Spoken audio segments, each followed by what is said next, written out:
தேவன் அன்பாகவே இருக்கிறார். அவருடைய தழும்புகளால் குணமானீர்கள். தேவன் ஒளியாய் இருக்கிறார். அவரிடத்தில் எவ்வளவேனும் இருள் இல்லை என்று சத்தியவேதம் சொல்லுகிறது. சத்தியவேதம் சொல்லுகிறது, அவர் உங்கள் மித்தம் தரித்திரர் ஆனாரே. முதல் கிறிஸ்து இயேசுக்குள் நமக்கு கிருபை அளிக்கப்பட்டிருக்கிறது. அவர் எவ்வளவேனும் பொய்யுரையாத தேவன் என்று சத்தியவேதம் சொல்லுகிறது. சத்தியவேதம் என்ன சொல்லுகிறது? கிறிஸ்து நமக்காக சாபமானார் என்று சொல்லுகிறது. நன்மையான எந்த ஈவும் ஜோதிகளின் பிதாவிடத்திலிருந்து ஒவ்வொரு நாளும் இறங்கி வருகிறது என்று சத்திய வேதம் சொல்லுகிறது.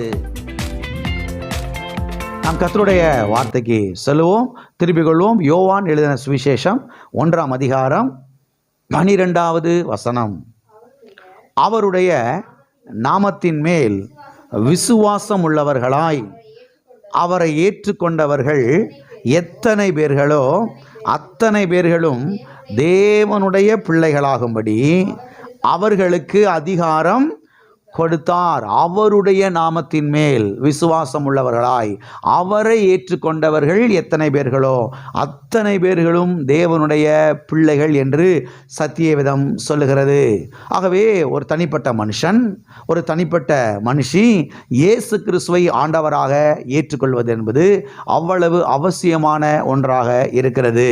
தாயின் வயிற்றிலே பிறந்த ஒவ்வொரு மனுஷனும், தாயின் வயிற்றிலே இருந்து பிறந்த ஒவ்வொரு மனுஷியும் பாருங்க, உள்ளத்திலே இருதயத்திலே இயேசு கிறிஸ்துவை ஆண்டவராய் விசுவாசிக்க வேண்டும், ஆண்டவராக ஏற்றுக்கொள்ள வேண்டும். அவருடைய நாமத்தின் மேலே விசுவாசம் வைக்க வேண்டும். அவருடைய கல்வாரியின் மேலே, அவருடைய இரத்தத்தின் மேலே, அவருடைய காயத்தின் மேலே, அவருடைய தழும்புகள் மேலே, அவர் கல்வாரி சிலுவையிலே பட்ட பாடுகள் மேலே விசுவாசத்தை வைக்க வேண்டும். விசுவாசத்தை வைக்கும் பொழுது அந்த மனிதன் ஆவியிலே, இருதயத்திலே தேவனுடைய பிள்ளையாக, தேவனுடைய குடும்பத்திலே தேவனுக்கு என்ன செய்கிறான்? பிறகுறான். தேவனுடைய பிள்ளைகள் ஒவ்வொருவருக்கும் ஆசீர்வாதங்கள் காத்திருக்கிறது. நாம் பிள்ளைகள் ஆனால் சுதந்திரருமாமே என்று சத்தியவேதம் சொல்லுகிறது. நாம் எல்லாரும் கர்த்தருக்கு வாரிசுதாரர்கள் என்று சத்தியவேதம் சொல்லுகிறது. ஆகவே ஆண்டவராகிய இயேசு கிறிஸ்துவை ஏற்றுக்கொள்ளாதவர்கள் இந்த காலவேளையில் இருப்பேன் என்று சொன்னால், ஆண்டவராக இயேசு கிறிஸ்துவை உங்களுடைய சொந்த இரட்சகராக, உங்களுடைய ஆண்டவராக, உங்களுடைய தேவனாக உங்களுடைய உள்ளத்தில் இல்லத்தில் நீங்கள் ஏற்றுக்கொள்ள வேண்டும். ஏற்றுக்கொள்ளும் பொழுது ஆண்டவராக இயேசு கிறிஸ்து எல்லா பாவத்தையும் மன்னிப்பார், அக்கிரமங்களை மன்னிப்பார், மீறுதல்களை மன்னிப்பார், எல்லா குற்றங்களை மன்னிப்பார். கர்த்தர் உங்களை வாழ வைப்பார், அநேகருக்கு ஆசீர்வாதமாய் மாற்றுவார். ஆகவே ஆண்டவராக இயேசு கிறிஸ்துவை ஏற்றுக்கொள்ளாதவர்கள் ஆண்டவராக இயேசு கிறிஸ்துவை உங்களுடைய நல்வாழ்வுக்காக ஏற்றுக்கொள்ளுங்கள். வாசிப்போம். 2 பேதுரு 1ஆம் அதிகாரம் 2வது வசனம், 3வது வசனம், 4வது வசனம். தேவனையும் நம்முடைய கர்த்தராகிய இயேசு கிறிஸ்துவையும் அறிகிற அறிவினால் உங்களுக்கு கிருபையும் சமாதானமும் பெருக கடவது, தம்முடைய மகிமையினாலும் காருண்யத்தினாலும் நம்மை அழைத்தவரை அறிகிற அறிவினாலே ஜீவனுக்கும் தேவபக்திக்கும் வேண்டிய யாவற்றையும் அவருடைய திவ்ய வல்லமையானது நமக்கு தந்து அருளினது மன்றி இச்சையினால் உலகத்தில் உண்டான கேட்டுக்கு தப்பும் திவ்ய சுபாவத்துக்கு பங்குள்ளவர்களாகும் பொருட்டு மகா மேன்மையும் அருமையுமான வாக்குத்தத்தங்களும் அவைகளினாலே நமக்கு அளிக்கப்பட்டு இருக்கிறது.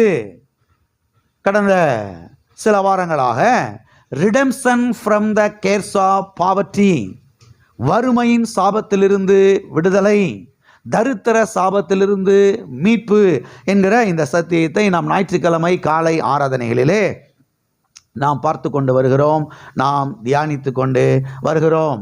இதிலே இப்பொழுது இந்த போதனையின் முதல் பகுதியை நாம் பார்த்து கொண்டு வருகிறோம். இந்த போதனையின் முதல் பகுதியாக நாம் எதை பார்த்து கொண்டு வருகிறோம் என்று சொன்னால், நாம் எல்லாவற்றையும் எவ்வாறு பெற்றுக்கொள்ளுகிறோம், எல்லா ஆசீர்வாதங்களும் எவ்வாறு நமக்கு வருகிறது, எல்லா நன்மைகளும் எவ்வாறு நமக்கு வருகிறது, எவ்வாறு நாம் வாழ்வடைகிறோம், எவ்வாறு நாம் வெற்றி பெறுகிறோம், எவ்வாறு நாம் ஜெயிக்கிறோம் என்பதை குறித்து நாம் இந்த முதல் பகுதியிலே பார்த்து கொண்டு வருகிறோம். சரி, நாம் எல்லாவற்றையும் எவ்வாறு பெற்றுக்கொள்கிறோம், நாம் எவ்வாறு வெற்றி பெறுகிறோம், நாம் எவ்வாறு ஜெயிக்கிறோம், எல்லா நன்மைகளும் எவ்வாறு நமக்கு உண்டாகிறது, எவ்வாறு உண்டாகிறது என்று சொன்னால், தேவனை அறிகிற அறிவின் மூலமாக நமக்கு எல்லா ஆசீர்வாதங்களும் என்ன செய்கிறது, உண்டாகிறது. தேவனை அறிகிற அறிவின் மூலமாக நாம் எல்லாவற்றையும் என்ன செய்கிறோம், பெற்றுக்கொள்ளுகிறோம். ஆமென்.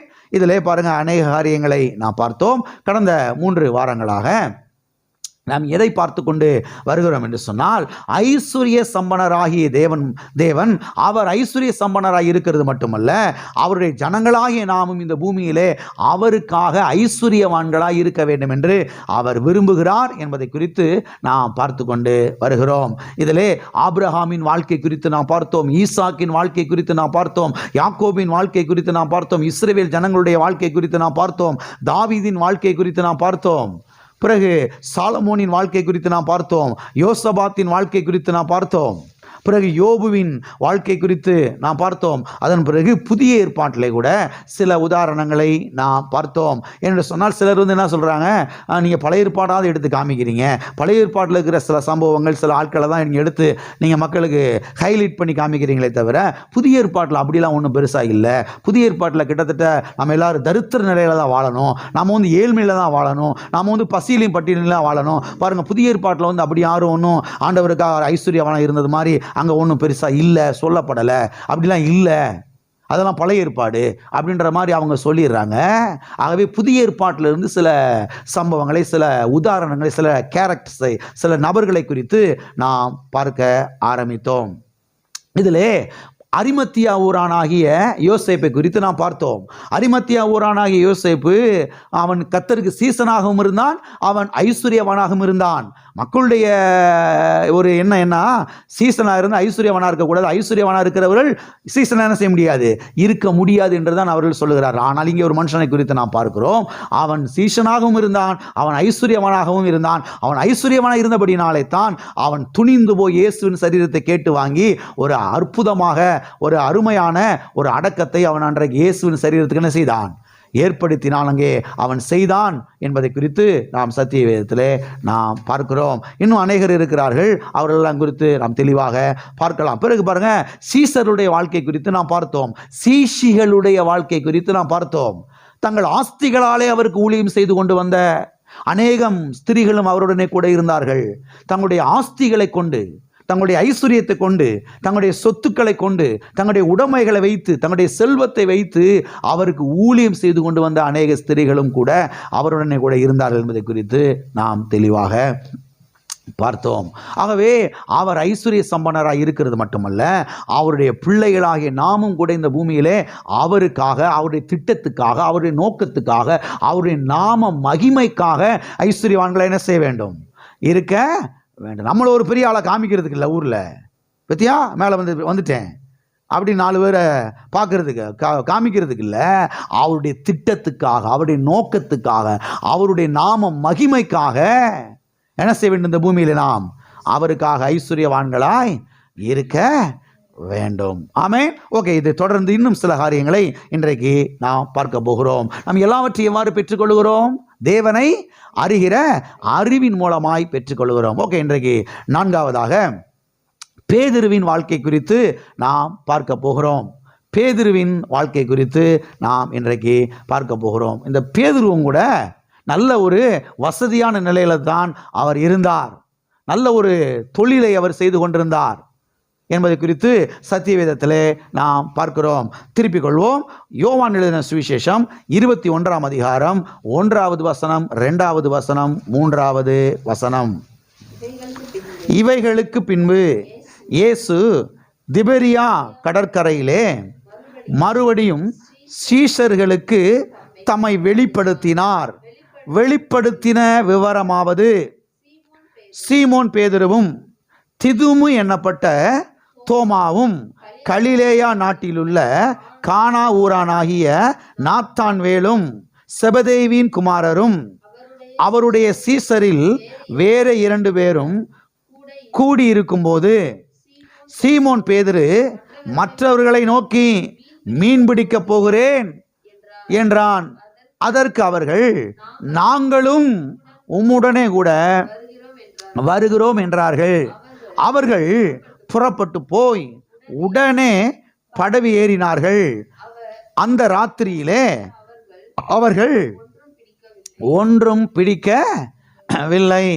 இங்கே பேதுருவும் தோமாவும் நாத்தான்வேலும் செபதேவின் குமாரர்களாகிய யாக்கோபும் யோவானும் பிறகு மற்ற 2 சீசர்களும் கூட அவர்கள் மீன் பிடிக்க போகிறதை இந்த வேத பகுதியிலே நாம் பார்க்கிறோம். மொத்தம் 7 பேர் மீன் பிடிக்க போகிறார்கள். வேறே வேறே குடும்பத்தை சேர்ந்தவர்கள், வேறே வேறே குடும்பத்தை சேர்ந்தவர்கள். பேதுருவும் அந்திரேயாவும் கூட பிறந்த அண்ணன் தம்பிங்க, யாக்கோபும் யோவானும் கூட பிறந்த அண்ணன் தம்பிங்க இல்லையா? இங்கே தோமா இருக்கிறாரு, அப்புறம் மற்ற 2 சீசர்கள் இருக்கிறாங்க. இவங்கெல்லாம் சேர்ந்து பாருங்க, மொத்தம் 7 பேர் இவர்கள் மீன் பிடிக்க போகிறார்கள். எல்லாம் இருக்கிறீங்களா? வேற வேற குடும்பத்தை சேர்ந்தவர்கள், ஆனால் மீன் பிடிக்கிற தொழிலில் கூட்டாளிகள். மீன் பிடிக்கிற தொழிலில் கூட்டாளிகளாக இருந்து மீனை நிறையா பிடிச்சி பாருங்கள், அதை நல்ல வியாபாரம் பண்ணி எக்ஸ்போர்ட்லாம் பண்ணி பாருங்கள், நல்ல ஒரு தொழிலை செஞ்சு நல்ல ஒரு சம்பாத்தியத்தில் இருந்தவர்கள், நல்ல வருமானம் ஒவ்வொரு நாளும். எல்லாம் இருக்கிறீங்களா? இவங்க ஒன்று யாரும் பிச்சை எடுத்துக்கிட்டுலாம் இல்லை, ஒன்றும் பரதேசி பண்டாரமெல்லாம் இல்லை. நல்ல ஒரு ஃபிஷ் கேச்சர்ஸ், இவங்க நல்லா மீன் பிடிக்கிறவங்க, நல்லா மீனை பிடிச்சி நல்லா வியாபாரம் பண்ணி நல்ல தொழிலை பண்ணி நல்ல லெவலில் இருக்கிறவர்கள். சரி, விஷயத்துக்கு வருவோம். இவங்க படகு எடுத்துகிட்டு என்ன செய்கிறாங்க? மீன் பிடிக்க போகிறார்கள். நான் உங்கள்கிட்ட கேட்குறேன், இன்னைக்கு ஒரு படகு செய்யணும்னா எவ்வளோ ரேட் ஆகும்? படகு செஞ்சுருக்கிறீங்களா? மாஸ்டர், வீடே ஒத்திக்கு வாங்குறதுக்கு யோசிச்சுட்டு இருக்கேன் உட்காந்து. இங்கேயே 5 லட்சம் 6 லட்சம் இருக்கிறாங்க. என்னமோ கொடுத்து வச்சவங்க மாதிரி ஒத்திக்கு 2 வருஷத்துக்கு ஒரு 7 லட்சம் கொடுத்துருங்க அப்படின்றாங்க. அதுக்கே கொஞ்சம் திணறிடுறாங்க சில ஆட்கள். போட்டு செய்யணும்னா, படகு செய்யணும்னா எவ்வளோ ஆகுன்றதை யோசித்து பாருங்கள். ஒரு படகு செய்கிறதுக்கே எவ்வளோனா, 2-3 படகு 4-5 படகு செய்யணும்னா எவ்வளோ ஆகும் பாருங்கள். எல்லாம் இருக்கிறீங்களா? அது மாத்திரமல்ல, ஊழியத்துக்கு வந்த பிறகு இந்த படகுகளை இவன் பத்திரமாக வைத்திருந்தார்கள் என்பது நமக்கு தெளிவாய் விளங்குகிறது. லூக்கா எழுதின சுவிசேஷத்திலே நான் வாசிக்கிறோம், பேதுரு அங்கே வெற்று வலையை அலசி கொண்டிருக்கிறான். கர்த்தர் அங்கே போய் உன் படகை கொஞ்சம் கொடுப்பா ஊழியத்துக்கு அப்படின்னு கேட்குறாரு. இவனும் சரி, படகு சும்மா தானே இருக்குது அப்படின்னு படகை ஆண்டவர் கொடுக்குறான். ஆண்டவர் அதை யூஸ் பண்ணுறாரு. யூஸ் பண்ணிவிட்டு வெறுமையாக படகை கொடுக்காம நல்ல மீனால் என்ன செய்கிறாரு? அதை நிரப்பி அற்புதமாக இன்றைக்கு இந்த காரியத்தை அவனுக்கு செய்கிறாரு. உடனே ஆண்டவர் சொல்கிறாரு, என் பின்னே வாருங்கள், உங்களை மனுஷனை பிடிக்கிறவனாய் நான் ஆக்குவேன் என்று ஆண்டவர் சொல்லுகிறார். உடனே அந்த இடத்துல நீங்கள் வாசித்து பார்த்தீங்கன்னா, லூக்கா 5ஆம் அதிகாரத்தில் 11ஆம் வசனத்தில் வாசித்து பார்த்தீங்கன்னா, அங்கே தெளிவாக சொல்லப்பட்டிருக்கிறது, கடற்கரையிலே கொண்டு போய் படகெல்லாம் நிறுத்திட்டு, படகெல்லாம் உடனே யாருக்கையும் கொடுத்துடல. இந்த வச்சுக்குப்பா, நான் ஊழியத்துக்கு போகிறேன், அதனால் எனக்கு படகெல்லாம் தேவையில்லை, நீங்கள் வச்சுக்கோங்க அப்படின்லாம் விட்டுட்டுலாம் போயிடல. ஏதோ உள்ளத்தில் அவனுக்கு இருக்குது. நாளைக்கு ஒரு வேளை ஆண்டவர் நம்மளை கை விட்டாருன்னா மறுபடியும் எங்கே போயிடலாம்? இந்த தொழிலுக்கே போயிடலான்ற ஒரு எண்ணம் இருந்திருக்கு போல், தவறான எண்ணம். அதனால் போட்டெல்லாம் கொண்டு போய் பத்திரமா கட்டி வச்சுட்டு பக்கத்தில் இருக்கிற ஆட்கள்கிட்ட, எப்போ ராஜாக்களா என்னுடைய போட்டெல்லாம் செய்ய பத்திரமா பார்த்துங்க, என்னைக்கெல்லாம் திருப்பி வருவேன் அப்படின்ற மாதிரி சொல்லிட்டாரு போல். அதனால தான் இங்கே இந்த 21ஆம் அதிகாரத்தில், யோவான் எழுதின சுவிசேஷம் 21ஆம் அதிகாரத்தில் நாம் இங்கே பார்க்குறோம். என்ன பார்க்குறோம்? இயேசு கிறிஸ்து சிலுவையில் மரித்து விட்டார். அதுக்கு பிறகு நடக்கிற சம்பவம் தான் இது. இவங்களுக்குள்ள ஒரு பெரிய துக்கம், இயேசு மரிச்சிட்டாரு, அவர் அடக்கம் பண்ணிட்டாங்க, இன்னைக்கு 3ஆவது நாள் ஆயிடுச்சு, அதனால் நம்ம என்ன பண்ணுவோம், பழைய தொழிலுக்கே போயிடுவோம் சொல்லி எல்லாரும் பாருங்க அவங்க படகு எடுத்துட்டு என்ன செய்கிறாங்க? மீன் பிடிக்கிறதுக்கு கிளம்புறாங்க. சரி, அது இருக்கட்டும், அது ஒரு பக்கத்தில் இருக்கட்டும். ஒரு காரியத்தை நீங்கள் தெளிவாய் புரிந்து கொள்ள வேண்டும், ஒரு காரியத்தை நீங்கள் கவனமாக நீங்கள் எடுத்துக்கொள்ள வேண்டும். இவரெல்லாம் பாருங்க, ஆபிரகாமின் சந்ததியார்கள், ஆபிரகாமுடைய பிள்ளைகள், பேர பிள்ளைகள். ஆகவே இவருடைய மீன்பிடி தொழிலை கர்த்தர் செய்து கொண்டு வந்திருந்தாரு, ஆசீர்வதித்து கொண்டு வந்திருந்தார்.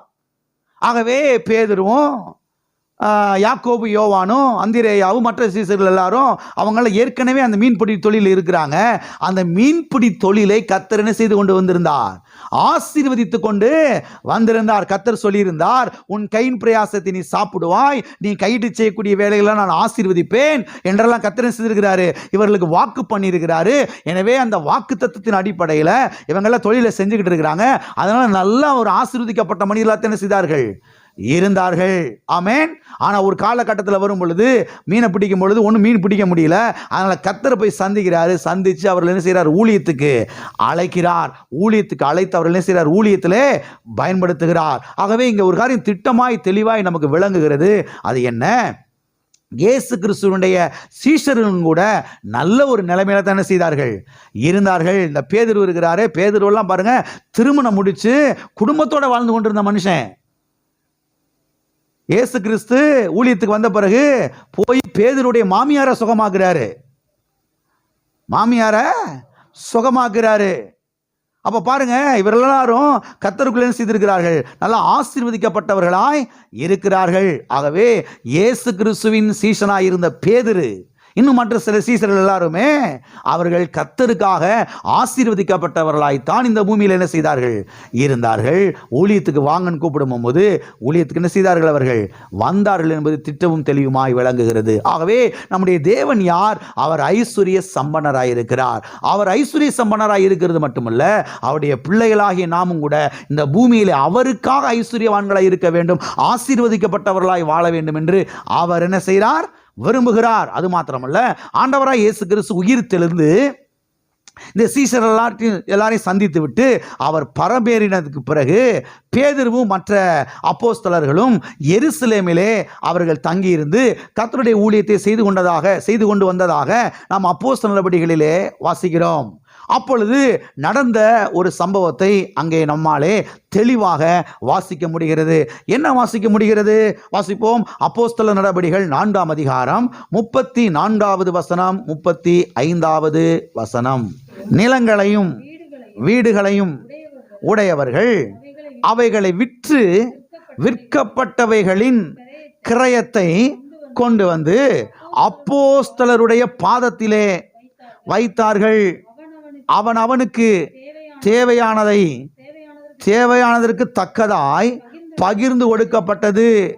அவர்களில் ஒருவனுக்கும் ஒன்றும் குறைவாயிருந்ததில்லை. இந்த சம்பவம் உங்களுக்கு தெரியும். பாருங்க, இயேசு கிறிஸ்து பரமேறி சென்று விட்டார். ஆகவே இவர்கள் எல்லாரும் எருசலேமிலே தங்கி இருக்கிறார்கள். இவர்களுக்குள்ள ஒரு எண்ணம். என்ன எண்ணம்? ஆண்டவர் இவரை சொல்லிட்டு போயிட்டாரு தேவதூதன் மூலமாக. போன கிறிஸ்து மறுபடியும் என்ன செய்வார்? அதே மாதிரி வருவார். அது மாத்திரமில்ல, ஆண்டவர் சொன்னார், நீங்கள் எருசலேமிலே போய் காத்திருங்கள்னு சொல்லி. அபிஷேகம் ஊற்றப்படும், ஆவியானவர் ஊற்றப்படுவார், ஆவியானவர் பொழிந்துள்ளப்படுவார் என்று. ஆனால் அபிஷேகத்தை பெற்றதுக்கு பிறகும் இவங்க எங்கே உட்காந்துக்கிட்டு இருக்கிறாங்க? எருசலேமிலேயே உட்காந்துக்கிட்டு இருக்கிறாங்க. போய் சுவிசேஷத்தை பல தேசங்களுக்கு அறிவிக்காமல் அங்கே இருக்கும் பொழுது பாருங்க, இவங்களுக்குள்ள ஒரு எண்ணம், ஆண்டவர் சீக்கிரம் வரப்போ போறாருன்னு சொல்லிட்டு ஒருத்தரை பார்த்து ஒருத்தரை சந்தித்து கொண்டு, மாரநாதா பிரதர், மாரநாதா சிஸ்டர், மாரநாதான்னு சொல்லி என்ன செஞ்சுக்கிட்டு இருக்கிறாங்க? வாழ்த்து சொல்லிக்கிட்டு அவங்க அங்கேயே இருந்துக்கிட்டு இருக்கிறாங்க. அப்படிப்பட்ட சூழ்நிலையில் என்ன நடக்குது? இவர்கள் ரட்சிக்கப்பட்ட ஒவ்வொருவரும், ஆண்டவருடைய பிள்ளையா மாறின ஒவ்வொருவர்களும் போய் அவருடைய சொத்துக்களை விற்று கொண்டு வந்து அப்போஸ்தலருடைய பாதத்தில் வைக்கிறார்கள்.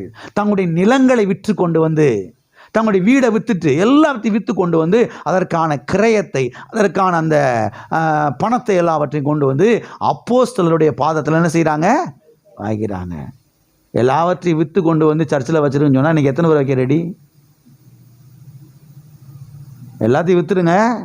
விற்றுட்டு சர்ச்சில் கொண்டு வந்து கொடுத்துட்டு நீங்கள் சர்ச்சில் இருந்துருங்கன்னு சொன்னால் செய்கிறதுக்கு எத்தனை பேர் ரெடி? யோசித்து பாருங்கள். அன்னைக்கு பண்ணாங்க. நல்லா கவனிங்க. பேதுரு வந்து ஒரு ஏழை ஊழியக்காரன் கிடையாது. பேதுரு வந்து ஒரு ஏழை ஊழியக்காரன் கிடையாது. இவ்வளோத்தையும் கொண்டு வந்து எங்கே வைக்கிறாங்க? அப்போஸ்தலருடைய பாதத்தில். இவர்களுக்கெல்லாம் கிட்டத்தட்ட ஹெட்டு மாதிரி தான் யார் இருக்கா? பேதுரு, யோவான், யாக்கோபு, இவங்கெல்லாம் அவங்க தூண்களாக என்ன செய்யப்பட்டார்கள்? எண்ணப்பட்டார்கள்.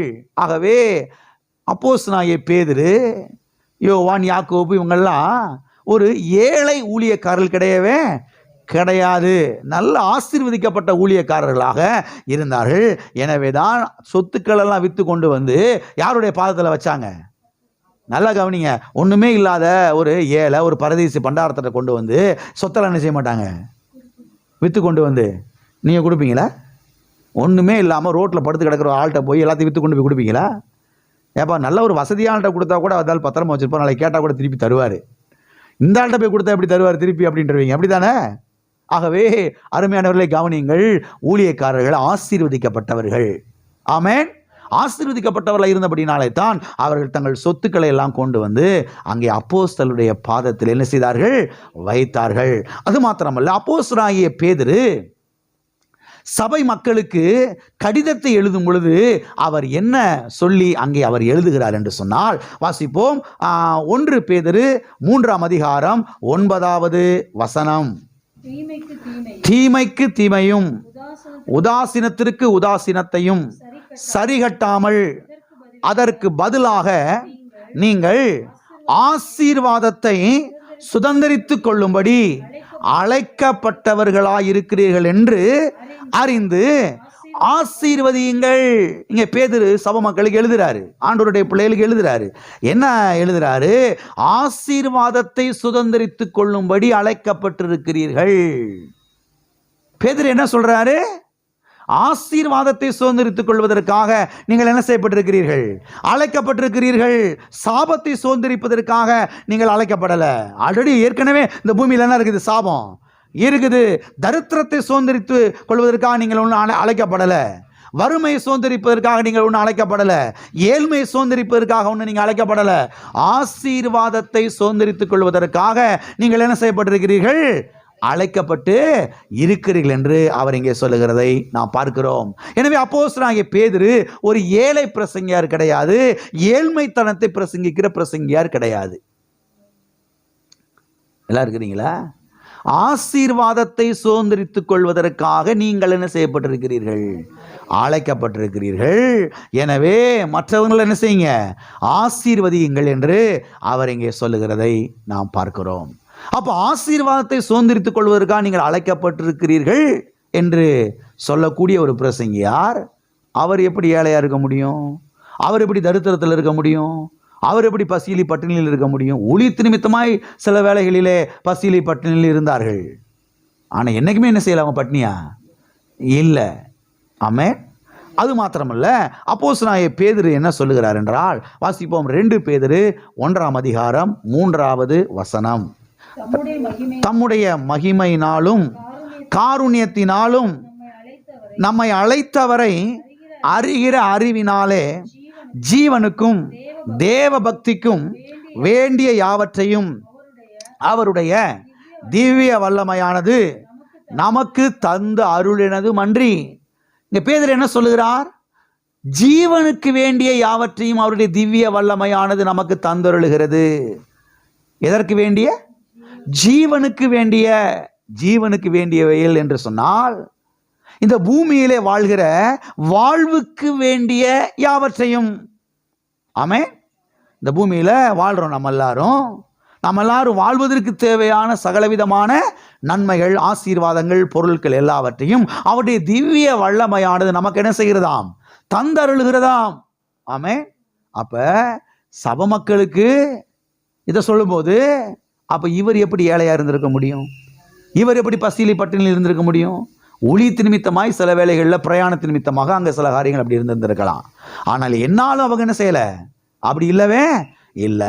ஜீவனுக்கு வேண்டிய யாவற்றையும் அவருடைய திவ்ய வல்லமையானது உங்களுக்கு தரும் என்று சொல்லக்கூடிய ஒரு பிரசங்கியார், ஒரு பாஸ்டர், அவர் எப்படி ஏழ்மைத்தனத்தில் இருந்திருக்க முடியும்?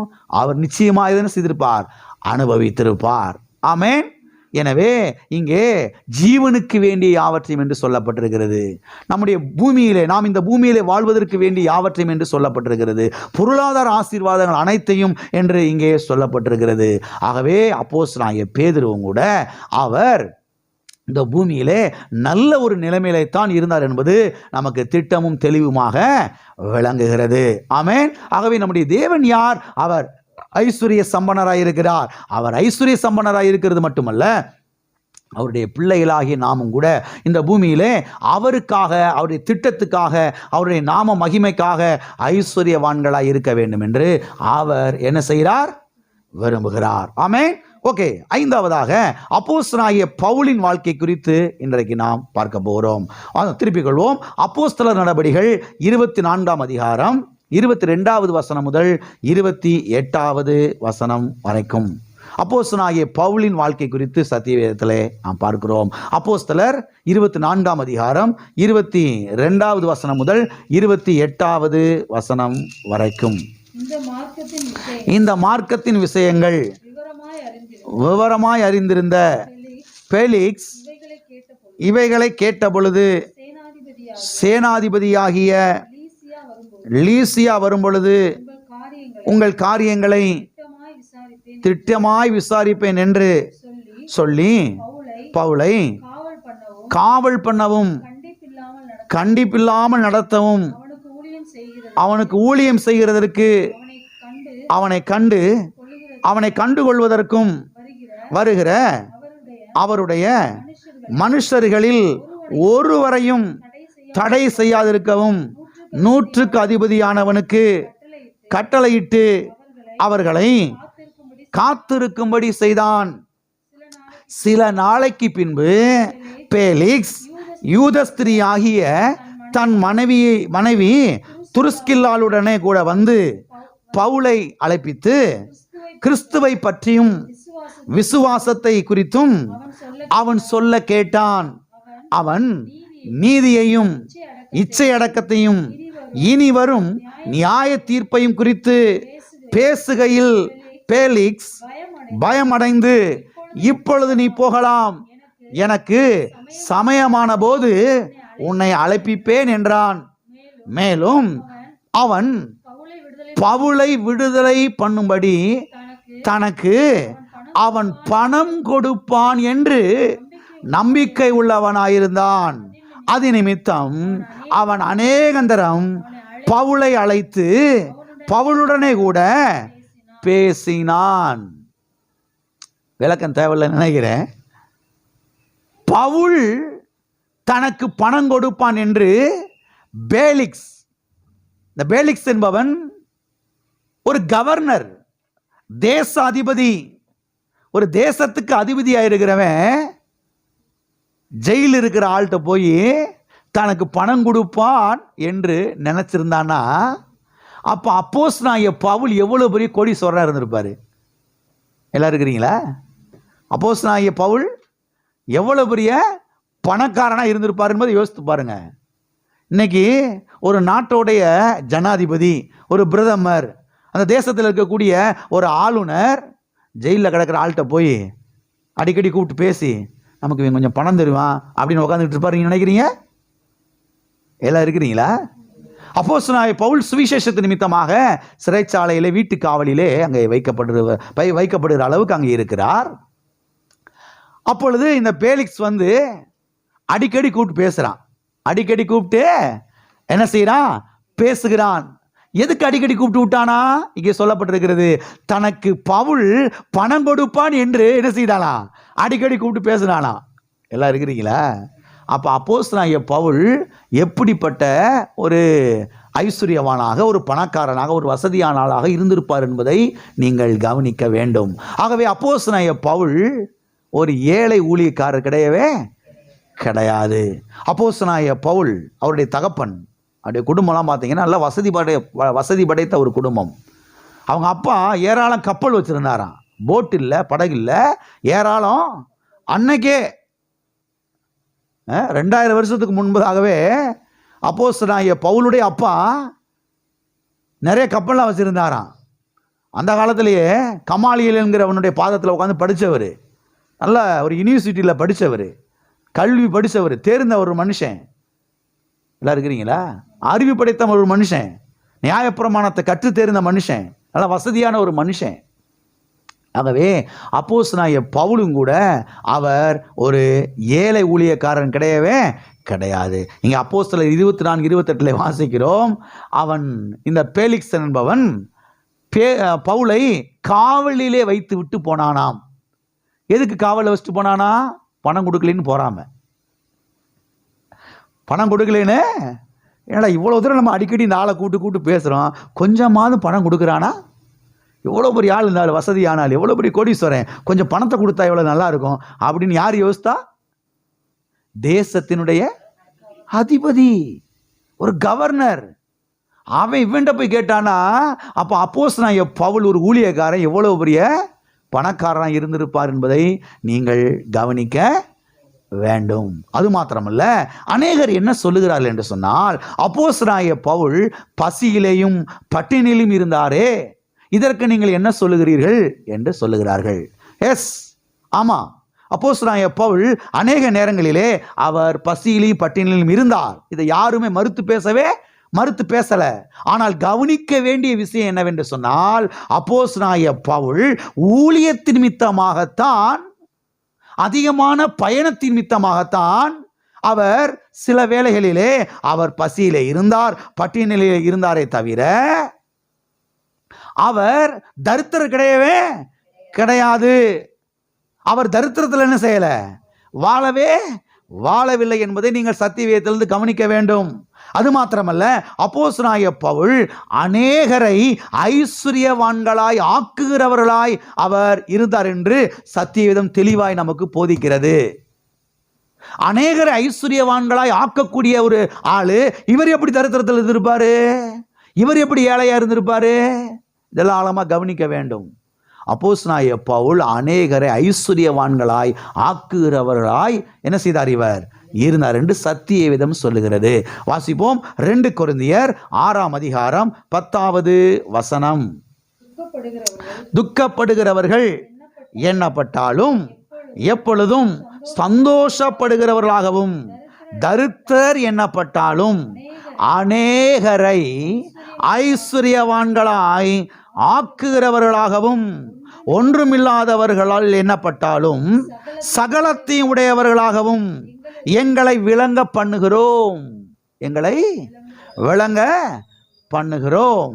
இங்கே அப்போஸ்தலனாகிய பவுல் சொல்லுகிறார், மற்றவர்களை நாங்கள் ஐஸ்வர்யவான்களாய் ஆக்குகிறவர்களாய் என்ன செய்கிறோம், இருக்கிறோம். மற்றவர்கள் ஒருவேளை எங்களை என்ன செய்யலாம், தரித்திரர்களாக அவங்க என்னலாம் நினைக்கலாம்.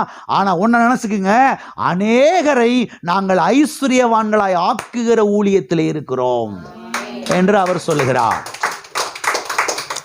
எத்தனையோ ஏழைகள், எத்தனையோ கடன்காரர்கள், எத்தனையோ வறுமையில் இருக்கிறவர்கள் எங்கள் ஊழியத்தின் மூலமாக அவர்கள் ஆசீர்வதிக்கப்பட்டு இன்றைக்கு என்ன செய்கிறார்கள், தேவனுடைய நாமத்துக்காக அவர்கள் எழும்பி பிரகாசித்துக் கொண்டிருக்கிறார்கள். அப்படி என்று அவர் இங்கே சொல்லுகிறார். எல்லாம் இருக்கிறீங்களா? மற்றவர்களை நாங்கள் ஐஸ்வர்யவான்களை ஆக்குகிற ஊழியத்தில் என்ன செய்கிறோம், நாங்கள் இருக்கிறோம் என்று அவர் இங்கே சொல்லுகிறதை நாம் பார்க்கிறோம். மற்றவர்கள் எங்களை தரித்திரா ஒருவேளை எண்ணலாம், மற்றவர்களாலே நாங்கள் தரித்திரர் என்று எண்ணப்படலாம். ஆனால் நாங்கள் யாரு கிடையாது, நாங்கள் தரித்திரர் கிடையாது. நாங்கள் யார், அநேகர் ஐஸ்வர்யவான்களாய் ஆக்குகிறவர்கள் என்று சொல்லுகிறார். சரி, அநேகர் எவ்வாறு ஐஸ்வர்யவான்களாய் ஆகிறார்கள்? சிலுவையில் அறையப்பட்ட இயேசு கிறிஸ்துவை நாங்கள் பிரசங்கிக்கிறபடினாலே, போகிற இடத்துல எல்லாம் வருகிற இடத்துல எல்லாம் ஒவ்வொரு பட்டி தொட்டி, ஒவ்வொரு குக்கிராமம், ஒவ்வொரு பட்டணத்துக்கு போய் நாங்கள் யாரை பிரசங்கிக்கிறோம்? சிலுவையில் அறையப்பட்ட இயேசு கிறிஸ்துவை. 1 கொரிந்தியர் 1ஆம் அதிகாரத்திலே 23ஆம் வசனத்திலே நாம் வாசிக்கிறோம், நாங்களோ சிலுவையில் அறையப்பட்ட கிறிஸ்துவை பிரசங்கிக்கிறோம். நாங்களோ சிலுவையில் அறையப்பட்ட கிறிஸ்துவை பிரசங்கிக்கிறோம். சிலுவையில் அறையப்பட்ட இயேசு கிறிஸ்துவை அநேகர் விசுவாசிக்கிறார்கள். விசுவாசிக்கிற அநேகர் அவர்கள் சுகமடைகிறார்கள், வாழ்வடைகிறார்கள். தரித்திரர்கள் ஐஸ்வர்யவான்களாய் மாறுகிறார்கள். கடனுக்குள் இருக்கிறவர்கள் கடன் கொடுக்கிறவர்களாய் மாறுகிறார்கள். எனவேதான் நாங்கள் சிலுவையில் அறையப்பட்ட கிறிஸ்துவை பிரசங்கிக்கிறோம் என்று அவர் இங்கே சொல்லுகிறார். எல்லாம் இருக்கிறீங்களா? ஆகவே அப்போஸ்தலனாகிய பவுல் அவரும் கூட ஒரு தரித்திரர் கிடையாது.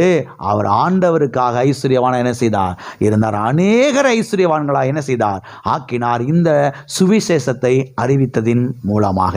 அது மாத்திரமல்ல, அப்போஸ்தலனாகிய பவுல் தீமோத்தேயுக்கு எழுதும் பொழுது அவர் எதை குறித்து அங்கே தெளிவாக எழுதுகிறார் என்று சொன்னால், வாசிப்போம். 1 தீமோத்தேயு 6ஆம் அதிகாரம் 17வது வசனம். இவ்வுலகத்திலே ஐஸ்வர்யம் உள்ளவர்கள் இருமாப்பான சிந்தை உள்ளவர்களாய் இராமல், நிலையற்ற ஐஸ்வர்யத்தின் மேல் நம்பிக்கை வையாமலும், நாம் அனுபவிப்பதற்கு சகலவித நன்மைகளையும் நமக்கு சம்பூரணமாய் கொடுக்கிற ஜீவனுள்ள தேவன் மேல் நம்பிக்கை வைக்கவும். இங்கே அப்போஸ்தலனாகிய பவுல் தீமோத்தேயுக்கு எழுதுகிறார். எழுதும்பொழுது அவர் இங்கே என்ன சொல்றாரு? நாம் அனுபவிப்பதற்கு சகலவித நன்மைகளையும். எத்தனை நன்மை? சகலவித நன்மையா சகலவித தீமையா? நாம் அனுபவிப்பதற்கு, ஆங்கிலத்திலே நாம் என்ஜாய் பண்ணுவதற்கு என்று வந்திருக்கிறது. நாம் என்னது? அந்த வார்த்தை தான் கிறிஸ்தவங்களுக்கு பிடிக்காதே. எந்த வார்த்தை? என்ஜாய், சந்தோஷம், மகிழ்ச்சி. அந்த வார்த்தை தான் அவங்களுக்கு பிடிக்காது. அவங்களுக்கு எப்பயுமே உருன்னு இருப்பாங்க. இப்படி பார்த்தீங்களா, இருக்கணும்.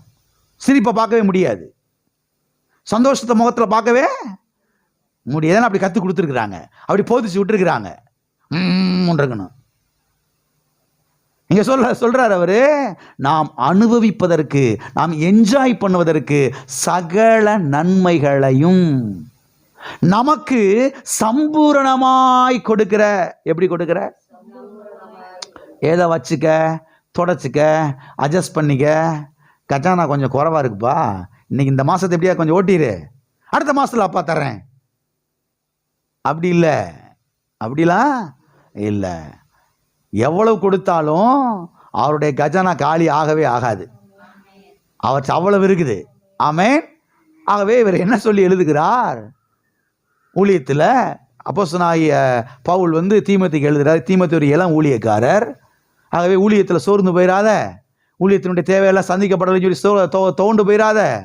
நாம் அனுபவிப்பதற்கு சகல விதமான நன்மைகளையும் நமக்கு சம்பூரணமாய் கொடுக்கிற ஜீவனுள்ள தேவன் மேல நம்பிக்கை வையே. அவர் ஊழியத்தினுடைய தேவைகளை சந்திப்பார், நிறைவாக்குவார், சம்பூரணமாய் கொடுப்பார், ஏராளமாய் கொடுப்பார், தாராளமாக கொடுப்பாரு அப்படின்னு சொல்லி அவர் எழுதுகிறார். என்கரேஜ் பண்றாரு, உற்சாகப்படுத்துறாரு.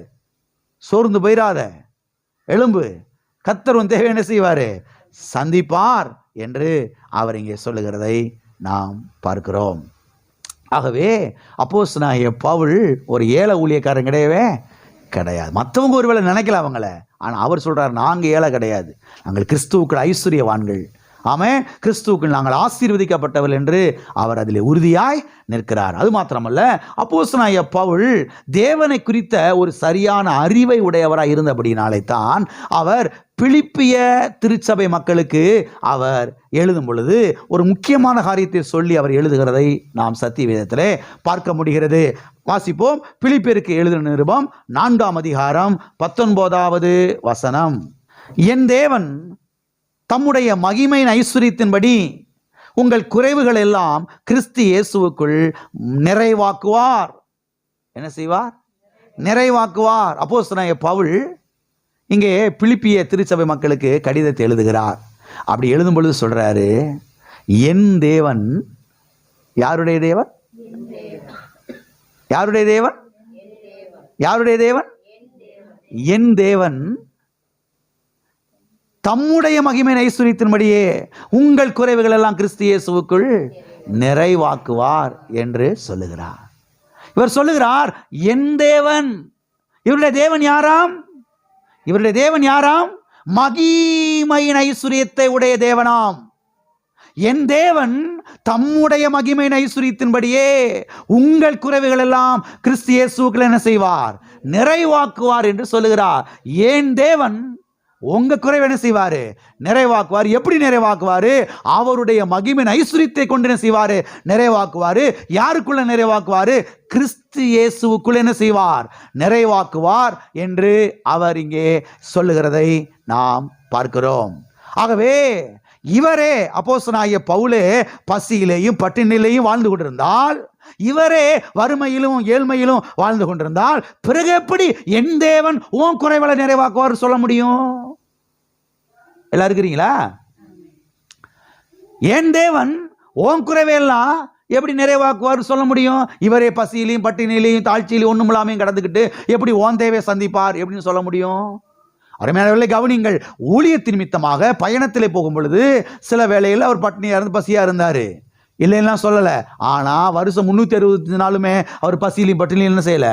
இல்லை. ஏழ்மையில் இல்லவே இல்லை. என் தேவன் தம்முடைய மகிமையின் ஐஸ்வரியத்தின்படி உங்கள் குறைவுகள் எல்லாம் கிறிஸ்து இயேசுவுக்குள் நிறைவாக்குவார். ஒன்றும் கவலைப்படாதீங்க. அப்படின்னு அவர் சொல்லுகிறார். எனவே அவர் ஐஸ்வர்ய சம்பனராய் இருக்கிறது மட்டுமல்ல, அவருடைய பிள்ளைகளாகிய நாமும் கூட இந்த பூமியிலே ஐஸ்வர்யவான்களாய் இருக்க வேண்டும் என்று கர்த்தர் என்ன செய்கிறார்? கர்த்தர் என்ன செய்கிறார்? விரும்புகிறார். எல்லா கரங்களை வைத்து சொல்லுவோம், என் தேவன் தம்முடைய மகிமையின் ஐஸ்வர்யத்திலிருந்து ஐஸ்வர்யத்தின்படி என் குறைவுகள் எல்லாம் கிறிஸ்து இயேசுவுக்குள் நிறைவாக்குகிறார். என்ன செய்கிறாரு? நிறைவாக்குகிறார். என் தேவன், என்னுடைய தேவன் யார்? ஐஸ்வர்ய சம்பன்னர். நான் ஆராதிக்கிற என்னுடைய தேவன் ஒரு ஏழை கிடையாது, ஒரு பரதேசி பண்டாரம் கிடையாது, சாப்பாட்டுக்கு வழி இல்லாத ஆள் கிடையாது, ஒண்ணுமில்லாத ஆள் கிடையாது. என் தேவன் மகிமையின் ஐஸ்வர்யத்தை உடையவர். ஆமென். அவர் என் குறைவுகள் எல்லாம் என்ன செய்வார்? கிறிஸ்து இயேசுவுக்குள் நிறைவாக்குவார். ஆகவே தேவனை குறித்த ஒரு சரியான அறிவு, தேவனை குறித்த சரியான ஒரு படம், அதுதான் நமக்கு ஐஸ்வர்யத்தை என்ன செய்யும்? கொண்டு வரும். அதுதான் நமக்கு வெற்றி என்ன செய்யும்? கொண்டு வரும். அதுதான் நமக்கு வாழ்வை கொண்டு வரும். இதுவரைக்கும் எத்தனை கிளியர் ஆயிடுச்சு? சரி, இப்பொழுது இன்னொரு காரியத்தை நாம் பார்க்கலாம். ஏன் அநேக கிறிஸ்தவ விசுவாசிகள் இன்னும் தரித்திரத்திலையும் ஏழ்மையிலையும் பசியிலையும் பட்டினிலையும் வாழ்ந்து கொண்டிருக்கிறார்கள்? கேள்வி புரியுதா?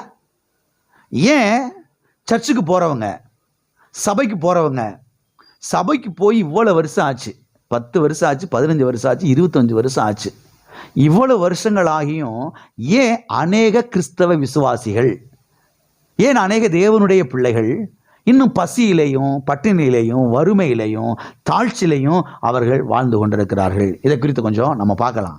அருமையானவர்களை கவனியுங்கள். நாம் ஆராதிக்கிற நம்முடைய தேவன் யார் என்பதை குறித்த ஒரு சரியான ஒரு அறிவு நமக்கு வர வேண்டியது அவசியமாக இருக்கிறது. அருமையான தேவனுடைய பிள்ளைகளை கவனியுங்கள். சபைக்கு இவ்வளவு வருஷங்களாய் போயும் பைபிளை தூக்கியும் ஞானஸ்தானம் பெற்றும் அபிஷேகத்தை பெற்றும் ஊக்கமான ஜபத்தையும் பண்ணியும் இன்னும் என்னென்ன ஜபமெல்லாம் பண்ணணுமோ எல்லா ஜபத்தையும் பண்ணியும் ஏன் இன்னமும் ரொம்ப தாழ்ச்சியான ஒரு நிலையில, ஒரு வறுமையான நிலையில அநேக கிறிஸ்தவ விசுவாசிகள் அவர்கள் இருக்கிறார்கள் என்று சொன்னால், அருமையான கவனியுங்கள், தேவனை குறித்த ஒரு சரியான அறிவு, தேவனை குறித்த ஒரு சரியான வெளிப்பாடு, நான் ஆராதிக்கிற என்னுடைய தேவன் யார், அவர் கல்வாரி சிலுவையில் என்ன செய்து முடித்திருக்கிறார், அவர் அங்கே நிறைவேற்றின காரியங்கள் என்ன, அங்கே அவர் என்ன பண்ணியிருக்கிறாரு என்பதை குறித்த ஒரு சரியான வெளிச்சம், ஒரு வெளிப்பாடு இந்த கிறிஸ்தவ விசுவாசிகளுக்கு இல்லாததுனால தான் அநேக கிறிஸ்தவ விசுவாசிகள் இன்னமும் பசியிலேயும் பட்டினியிலேயும் வறுமையிலேயும் தாழ்ச்சியிலேயும் அவர்கள் இருக்கிறதை இன்றைக்கு இந்த உலகத்திலே நாம் பார்க்கிறோம். அருமையானவர்களே கவனியுங்கள், நல்லவர்கள்தான். யார் இவங்க? இவங்க கெட்டவங்களாம் கிடையாது. இவங்க சிகரெட்டு குடிக்க மாட்டாங்க, மூக்குப்பிடி போட மாட்டாங்க, வெத்தலை போட மாட்டாங்க, சினிமா தியேட்டருக்கெல்லாம் போக மாட்டாங்க, கெட்ட வார்த்தையெல்லாம் பேச மாட்டாங்க, நல்ல அருமையான கிறிஸ்தவங்க தான். ஆனாலும் கூட ஏன் வறுமையில் இருக்கிறாங்க, ஏன் தாழ்ச்சியில் இருக்கிறாங்க, ஏன் சாப்பாட்டு கஷ்டப்பட்டுக்கிட்டு இருக்கிறாங்க அப்படின்னா கவனிக்கணும். சத்திய வேதத்தில் தேவனை குறித்த சரியான வெளிச்சம் இல்லை, தேவனை குறித்த ஒரு சரியான படம் இல்லை. கல்வாரி சிலுவையிலே ஆண்டவராய் இயேசு கிறிஸ்து என்ன செய்து முடித்திருக்கிறார் என்பதை குறித்த ஒரு வெளிச்சம் இல்லாததுனால தான் இவர்கள் என்ன நினைச்சிட்டு இருக்கிறாங்க, இவங்க எப்படி வாழ்ந்துகிட்டு இருக்கிறாங்க, தரித்திரத்தில் செஞ்சுட்டு இருக்கிறாங்க, வாழ்ந்து கொண்டிருக்கிறார்கள். இவங்களுடைய மைண்ட் எப்படி இருக்குதுன்னா, கர்த்தரின் பாவத்துக்காக சிலுவையில் தண்டிக்கப்பட்டார், ஆமே, கர்த்தரின் பாவத்தை மன்னிச்சிருக்கிறார், என்னை பரலோகத்துக்கு பத்திரமா கொண்டு போய் சேர்ப்பார், அதுல எல்லாம் ஸ்ட்ராங்கா இருக்கிறாங்க. ஆனா அதே தேவன் மனுஷனா வந்து சிலுவைக்கு போய் சிலுவையில் என் தரித்திரத்தை சுமந்திருக்கிறார், என் சாபத்தை சுமந்திருக்கிறாரு, கடன் பிரச்சனைக்கு முடிவு கட்டி இருக்கிறாரு, தரித்திரத்துக்கு முடிவு கட்டி இருக்கிறாரு. இன்னைக்கு நான் ஏழையா இருக்க வேண்டிய அவசியம் இல்லை. அவருடைய ஐஸ்வர்யத்தை கல்வாரி சிலுவையின் மூலமாக இன்றைக்கு என்னுடைய பேரிலே அவர் டிரான்ஸ்ஃபர் பண்ணியிருக்கிறாரு, எனக்கு பண்டமாற்றம் செய்திருக்கிறார் என்பதை குறித்த ஒரு வெளிப்பாடு இல்லாததுனால தான் அநேக நல்ல கிறிஸ்தவர்கள், பாராட்டலாம் அவங்கள, கெட்ட வார்த்தையெல்லாம் பேச மாட்டாங்க, மேட்னியூஸ் படத்துக்கெல்லாம் போக மாட்டாங்க, தவறான காரியத்தெல்லாம் அவங்க எடுத்துக்கிற மாட்டாங்க, ஆனாலும் கூட அவங்க எப்படி தான் இருக்கிறாங்க, தரித்திரத்தில் இருக்கிறாங்க. காரணம் என்னன்னா, தேவனை குறித்த சரியான வெளிச்சம் இல்லாததுனால தான். ஒரு முறை பாருங்க, சார்ல்ஸ் ஃபர்ஜன் என்கிற பிரசங்கியார் ஒரு வீட்டுக்கு ஒரு பாட்டியம்மாவை சந்திக்கிறதுக்கு வீட்டுக்கு போயிருந்தாராம் பாருங்க.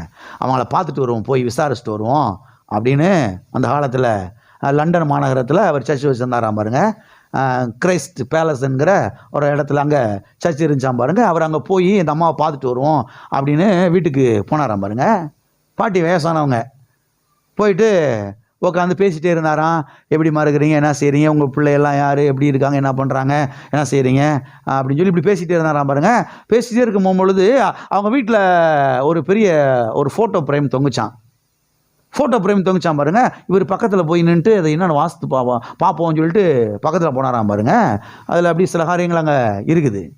இந்த பாட்டியம்மா பார்த்தீங்கன்னா சாப்பாட்டுக்கு வழி இல்லாமல் வாழ்ந்துக்கிட்டு இருக்கிறாங்க, ஏழ்மையில் இருக்கிறாங்க, வறுமையில் இருக்கிறாங்க, யாராவது கொடுத்தாதான் அப்படின்ற லெவலில் இருக்கிறாங்க. இவருக்கு பெரிய ஷாக் ஆயிடுச்சு. என்னடா இது இவ்வளோ கஷ்டத்தில் இருக்கிறாங்க அப்படின்னு இந்த அம்மாவும் பார்க்குறாரு, அந்த ஃபோட்டோ ஃப்ரேமையும் பார்க்குறாரு. அப்புறம் அந்த அம்மாட்ட கூப்பிட்டு கேட்டாராமா, இங்கே வாங்க, இங்கே ஒரு ஃபோட்டோ ஃப்ரேம் தொங்குதே, இது என்னன்னு உங்களுக்கு தெரியுமா அப்படின்னு கூப்பிட்டு கேட்டாராம் பாருங்க. அது வாங்கயா, அது வேற ஒன்றும் இல்லை, நம்ம ஊரில் ஒரு ராணியம்மா இருந்தாங்க, அவங்க வீட்டில் அவங்க அரண்மனையில் நான் வேலை பார்த்தேன், ரொம்ப வருஷமா வேலை பார்த்தேன், நல்லா உண்மையாக வேலை பார்த்தேன், நல்லா இருந்தேன், நல்லா அவங்கள பார்த்துக்கிட்டேன், நல்லா கவனிச்சுக்கிட்டேன், அவங்களுக்கு தேவையான நல்லா பண்ணி கொடுத்தேன், சமைச்சலாம் நான் கொடுத்து நல்லா பண்ணேன். அதனால் அவங்க மரிக்கிறதுக்கு முன்னதாக என்னை பாராட்டி இதை கையில் கொடுத்து விட்டாங்க, என்னை பாராட்டி இதை கொடுத்து விட்டாங்க. அதனால் அவங்க நினைவா இதை என்ன செஞ்சுருக்கேன், நான் ஃப்ரேம் பண்ணி ஃபோட்டோஷாப்பில் கொடுத்து ஃப்ரேம் பண்ணி இதை தொங்க விட்டுருக்கிறேன் அப்படின்னு சொன்னாரா பாருங்க. இவருக்கு ஷாக் ஆயிடுச்சு, இவருக்கு அதிர்ச்சி ஆயிடுச்சான். இவர் சொன்னாரா, அம்மா அது ஃபோட்டோ ஃப்ரேம்லாம் கிடையாது, வேற ஒன்றுமே கிடையாது, கோடிக்கணக்கான பணங்கள் அடங்கிய செக் அது இதை பேங்க்ல கொடுத்தீங்கன்னா கோடிக்கணக்கான ரூபாய்க்கு நீங்க அதிபதி ஆயிருவீங்க. நீங்க அந்த அம்மா நல்லா கவனிச்சுக்கிட்டீங்க, நல்லா பார்த்துக்கிட்டீங்கன்னு சொல்லி மரிக்கிறதுக்கு முன்னதாக கோடிக்கணக்கான பணங்கள் அடங்கிய செக் உங்க கையில கொடுத்துருக்குறாங்க.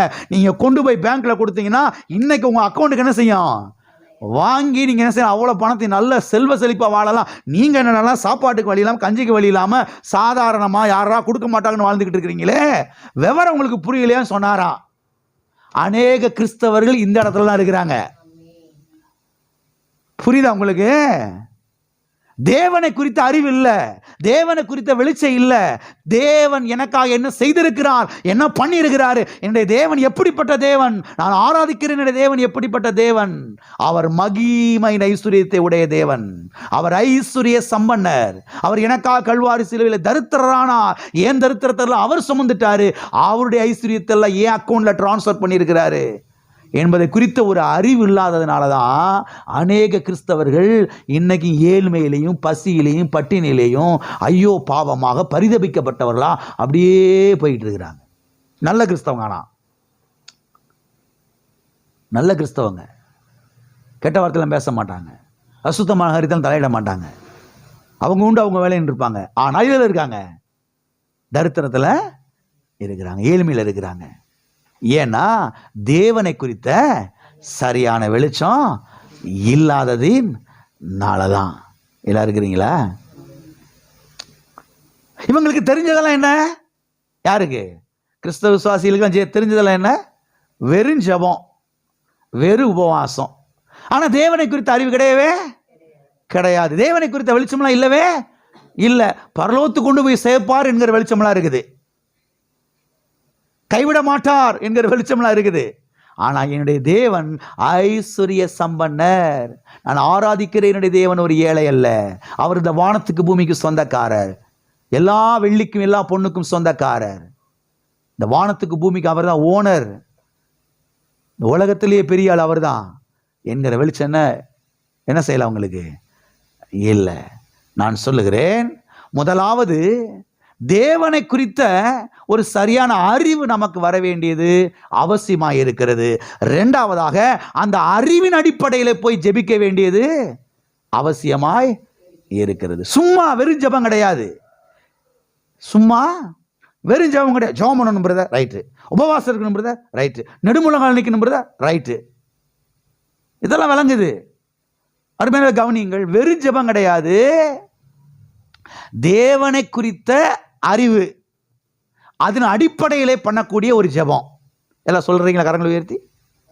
தேவனை குறித்த அறிவு, அதன் அடிப்படையிலே ஏறெடுக்கப்படுகிற ஜெபம். புரியுதா உங்களுக்கு?